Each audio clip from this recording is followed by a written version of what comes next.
What's up everyone, welcome back to the channel. Today we're going to be using the Dragonhawk Mast Flip on this neo-traditional style of tattoo. Check it out. Alright, so this is why the Mast Flip is Dragonhawk's best tattoo machine so far, in my opinion. The fact that you can adjust the stroke is a big factor, but you don't really need to adjust the stroke all the time. For this tattoo, I just set it to 4.0 and that's the only stroke level I used. I used a 7RS needle, a WJX cartridge, for the power lining or for the thick bold outlines of the Neo Trad, and I used a 3RL liner for the thinner lines. I also used dark brown ink for some of the lines. I don't normally do this, but I really wanted to try it out, especially using dark brown on the hair part instead of using black to create a different looking neo-traditional piece, because normally it's like black lines, right, and then color on top. So I wanted to change it up. It looks really cool once you put like the light chestnut color over it. Using the 3RL liner with the Dragonhawk Mast Flip is really nice. It always makes like a nice crisp saturated line. I just have the habit of going through my lines one time and then back, or sometimes I do a double, but yeah, that's just me. I just really want my lines saturated so that the image looks sharper, especially with these scale parts and these curve parts, because like curves you really want to get saturated better than just one line pass. In tattooing, guys, there are many ways to go about doing different techniques, and once you find your technique or the way you like to tattoo, you just stick with it and just make really good tattoos at the end of the session, alright? For this line, we attach the 7RS again, and you can clearly see that it is going to be a really nice looking line, fully saturated. Now that the lining is done, let's get down to the shading. When shading using the Mast Flip, you could go either the simple route, which is just setting it to one stroke level and adjusting using your hand speed, or you could go a little bit more complicated and play with all of the strokes. Now, for this tattoo, I just set it to 4.0 and I adjusted my tattooing technique or my hand speed accordingly, right? So that's the simple way. And yeah, it's a really fun machine because you can play with it, right? You can play with a lot of the settings and you can find what's good for you, what you're comfortable with. You can find the new techniques or develop new things, or you know, like, yeah, basically you can develop new techniques while using this machine, and that's part of the fun of owning the Mast Flip. And that's actually one of its selling factors, is the fact that you could adjust it so much that you could fine-tune your tattooing experience. Like for this part, I didn't want to go too dark, so because I wanted the owl to look white, so I just made my hand speed faster, but I kept it at 4.0. And then now I'm saturating the light gray. The same goes for this part. I am using straight black ink, but I am using a fast hand speed and light pressure so that it's not fully saturated into like a dark black.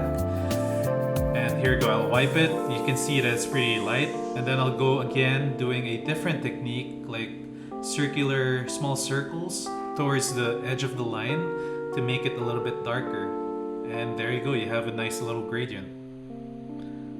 Here you can see the machine doing some small whip shades, like really tiny whip shades, because I kind of wanted to use my gray set on this tattoo, so I did not like completely whip this part. But they're like small whip shades, so you can still see that there is a gradient. There you go.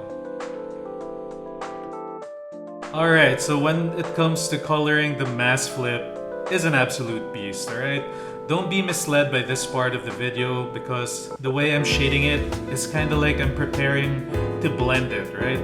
Like I'm not doing like tight circles when I'm shading.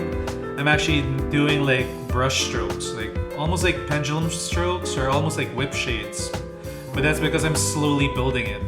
Now I'm gonna put the chestnut brown over it, and you guys will see that it's gonna create a nice little soft gradient, especially when you do like whip shades to like create a blend. I don't know, that's just how I do my blending. There are other ways to do it, but this is my way of doing it.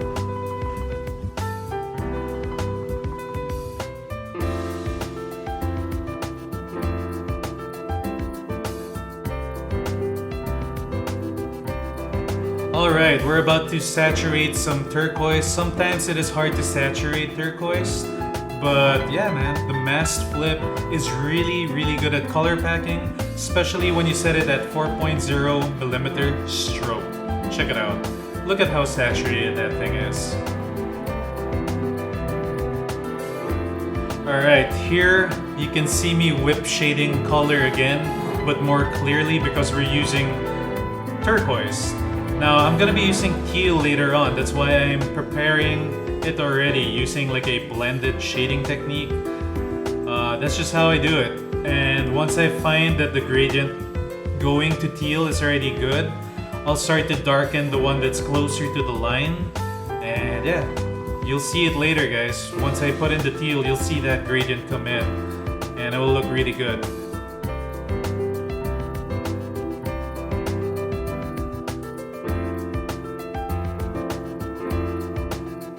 When using a 7RS to pack color, using the Mast Flip, you will see that it can pack color really fast using an RS. The problem with using an RS though, sometimes you can't create gradients, so that's why you use magnums.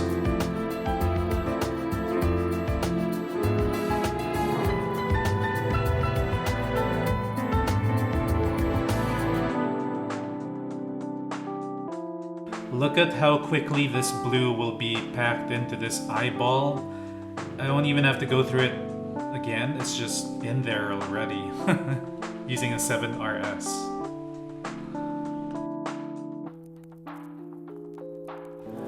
Alright, here's the teal that I was telling you about earlier. Check it out. Once it's fully put in there, once it's fully saturated, you can see a nice looking gradient from dark to light to white using skin tone. Check it out.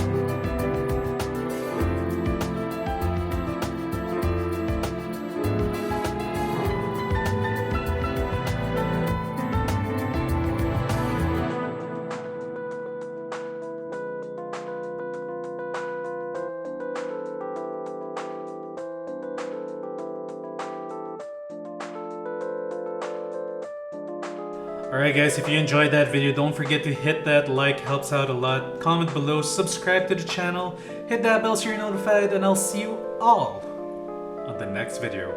Later.